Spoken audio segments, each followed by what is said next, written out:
ഈ വ്യക്തിയെക്കുറിച്ച് അവിടെ സമീപവാസികൾ പറഞ്ഞ ചില ആരോപണങ്ങളുണ്ട്. ഞാനിപ്പോൾ ആ ജനപ്രതിനിധി പറഞ്ഞപ്പോൾ അത് ശ്രദ്ധിക്കായിരുന്നു. അദ്ദേഹം അത് അറിയാത്തതുകൊണ്ടാണോ എന്ന് എനിക്കറിയില്ല. പകൽ മുഴുവൻ കിടന്നുറങ്ങുക, രാത്രി ഇറങ്ങി നടക്കുക, സ്ത്രീകളെ ശല്യപ്പെടുത്തുക. പിന്നെ അവർ പറഞ്ഞ മറ്റൊരു ആരോപണം പതിവായി ലഹരി മരുന്ന് ഉപയോഗിക്കുന്നു എന്നുള്ള ആരോപണം. നമ്മൾ നേരത്തെ പറഞ്ഞ കാര്യം.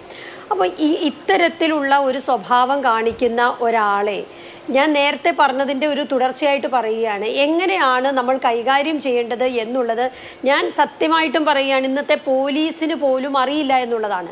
ഒരു ജനപ്രതിനിധി എന്നുള്ള നിലയിൽ എനിക്ക് നേരിട്ടറിയാവുന്ന ചില അനുഭവങ്ങളുണ്ട്. ഇത്തരം കേസുകൾ വന്നു കഴിഞ്ഞാൽ ഇപ്പോൾ ഒരു അയൽവാസിയെ, ഒരു വീട്ടിൽ താമസിക്കുന്ന ഇതേപോലെയുള്ള ഒരാൾ ഇത്തരത്തിൽ ആക്രമിക്കുന്നു, ആ വീട്ടിൽ തന്നെ ഉള്ള ആളുകളെ ആക്രമിക്കുന്നു, ആയുധവുമായി ആക്രമിക്കുന്നു, അകത്ത് പൂട്ടിയിട്ട് വെളിയിൽ നിന്നിട്ട് എന്നെ വിളിച്ച ഒരു സാഹചര്യം ഉണ്ടായിട്ടുണ്ട് എൻ്റെ പ്രദേശത്ത്. അപ്പോൾ നമ്മളിത് പോലീസ് സ്റ്റേഷനിൽ പറയുക, പോലീസിനെ വിളിച്ചുകൊണ്ട് വന്നാൽ അവർ ആ സമയത്ത് പോലീസ് സ്റ്റേഷനിൽ കൊണ്ടുപോകും എന്നതിൽ കവിഞ്ഞ് അതിനപ്പുറം ഇതെങ്ങനെ അഡ്രസ്സ് ചെയ്യണം എന്നുള്ള ഒരു പ്രോപ്പർ ഗൈഡ് ലൈൻ നമുക്ക് ഇല്ല എന്നുള്ളത് ഒരു യാഥാർത്ഥ്യം. നമ്മൾ ഈ പറയുന്ന പോലെ മെൻ്റൽ ആശുപത്രിയിൽ കൊണ്ടുവന്നാക്കാമെന്ന് പറഞ്ഞാൽ ആരാണ് അതിൻ്റെ ഉത്തരവാദിത്തം ഏറ്റെടുക്കേണ്ടത്? ഇപ്പം സാമ്പത്തികമായി അല്പം താഴെ നിൽക്കുന്ന, സാമ്പത്തികമായി അത്തരത്തിലുള്ളതൊന്നും ചികിത്സയ്ക്കൊന്നും പോകാൻ കഴിയാത്ത ഒരു കുടുംബമാണെങ്കിൽ അത് ആരേറ്റെടുക്കും എന്നുള്ള കാര്യത്തിൽ ഇതിൻ്റെ അകത്ത് ഗവൺമെൻറ് മെഷീനറി ഇത് ഏറ്റെടുക്കുന്ന ഒരു സാഹചര്യം നിലവിലില്ല. മാനസികമായി പ്രശ്നമുള്ളവരെയും ലഹരി ഉപയോഗിക്കുന്നവരെയും ഇപ്പോഴും എങ്ങനെ കൈകാര്യം ചെയ്യണമെന്നുള്ളത് നമ്മുടെ പോലീസിനൊരു അതിനെക്കുറിച്ച് കൃത്യമായ രൂപരേഖ, മാർഗരേഖ ഇല്ല എന്നുള്ളത് ഏറ്റവും പ്രധാനപ്പെട്ട ഒരു കാര്യമാണ്. ഇവിടെയും അത് തന്നെയാണ് സംഭവിച്ചിരിക്കുന്നത്. ഇപ്പോൾ പറയുന്നു ജനലിലടിക്കും. പറയട്ടെ, കൊച്ചു കുഞ്ഞുങ്ങളൊക്കെയുള്ള വീടുകളല്ലേ, അവിടെ നമ്മുടെയൊക്കെ 5 വയസ്സും 7 വയസ്സും ഒക്കെയുള്ള കുഞ്ഞുങ്ങൾ ഇത്തരം കാര്യങ്ങൾ കണ്ടാൽ ഭയപ്പെടും. അവിടെ ഗേറ്റിൽ ചവിട്ടുന്നു. ഇത്തരം കാര്യങ്ങളൊക്കെ ഉണ്ടാകുമ്പോൾ പോലീസ് വളരെ ഗൗരവമായിട്ട് ഇതിൻ്റെ അകത്ത് ഇടപെടേണ്ടതാണ്. ഇദ്ദേഹത്തെ മെൻ്റൽ ആശുപത്രിയിലാക്കേണ്ടതാണ്, ഇദ്ദേഹത്തിന് ഡി അഡിക്ഷൻ സെൻ്ററുകളിലാക്കേണ്ടതാണ്. അതിനുള്ള സംവിധാനങ്ങൾ നമ്മുടെ ഗവൺമെൻറ്റിൽ ഉണ്ട്. അത് കൃത്യമായി ഉപയോഗിക്കാൻ എന്തുകൊണ്ടാണ് നമ്മുടെ പോലീസ് സംവിധാനത്തിന് കഴിയാത്തത്? ഒരു പരിധിവരെ ലോക്കൽ ബോഡിക്ക് ഇതിൻ്റെ അകത്ത് ഇടപെടാൻ കഴിയും.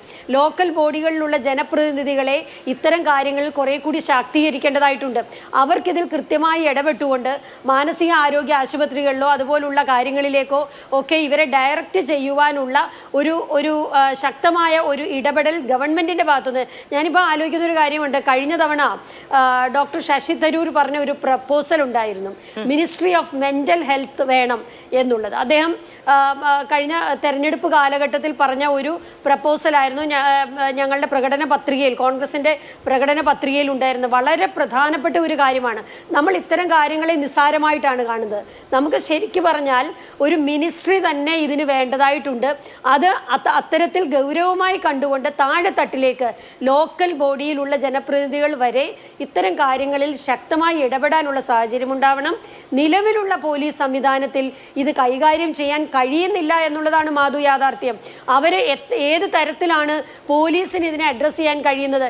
ഇത്തരം ഒരു കേസ് വന്നാൽ എന്താണ് ചെയ്യേണ്ടത്? ഇപ്പോൾ ഒരു കൊലപാതക കുറ്റത്തിന് അറസ്റ്റിലായ ഒരാളെ എന്ത് ചെയ്യണമെന്നുള്ളത് വളരെ കൃത്യമായിട്ട് നമ്മുടെ നിയമസംഹിത പറയുന്നുണ്ട്. അത്തരത്തിലുള്ള പ്രൊസീഡിങ്ങുമായി മുമ്പോട്ട് പോകും. എന്നാൽ ഒരു ഡ്രഗ് അഡിക്റ്റ് ആയിട്ടുള്ള, വയലൻ്റ് ആയിട്ട് നിൽക്കുന്ന ഒരാളെ കിട്ടിക്കഴിഞ്ഞാൽ എന്ത് ചെയ്യണം എന്നുള്ള കാര്യത്തിൽ പോലീസിന് ഇപ്പോഴും ഇരുട്ടിൽ തപ്പുകയാണ് അവർ അത്തരം പ്രശ്നങ്ങളുമായിട്ട് ചെല്ലുമ്പോൾ. അപ്പോൾ ഇവിടെ വളരെ ശക്തമായി ഭരണകൂടത്തിൻ്റെ ഒരു ഇടപെടൽ ഉണ്ടായെങ്കിൽ മാത്രമേ ഇത്തരം കാര്യങ്ങളിൽ ഒരു പരിഹാരം ഉണ്ടാവൂ എന്നുള്ളതാണ് ഞാൻ വിശ്വസിക്കുന്നത്. എത്ര വ്യക്തിപരമായ അതിക്രമം നേരിട്ടാലും നമുക്ക് ചോദിക്കാൻ ആകെയുള്ളത് സർക്കാരും പോലീസ് സംവിധാനവും മാത്രമാണ്. അപ്പോൾ അവിടെ നിന്ന് മാത്രമാണ് ഇതിനൊരു പരിഹാരം ഉണ്ടാവുകയും ചെയ്യേണ്ടത്. അതിന് ഒരു പ്രത്യേക സമിതി രൂപീകരിക്കുകയോ അതിൽ ഈ പറയുന്ന മാനസിക രോഗവുമായി ബന്ധപ്പെട്ടോ അല്ലെങ്കിൽ മാനസിക അവസ്ഥകളുമായി ബന്ധപ്പെട്ട വിദഗ്ധരെയൊക്കെ ഉൾക്കൊള്ളിക്കാം. പക്ഷേ പൗരന് ഏറ്റവും ആത്യന്തികമായ സുരക്ഷ കിട്ടേണ്ടത് പോലീസിൽ നിന്ന് തന്നെയാണ്. ഞാൻ മറ്റതിലേക്ക് വരാം.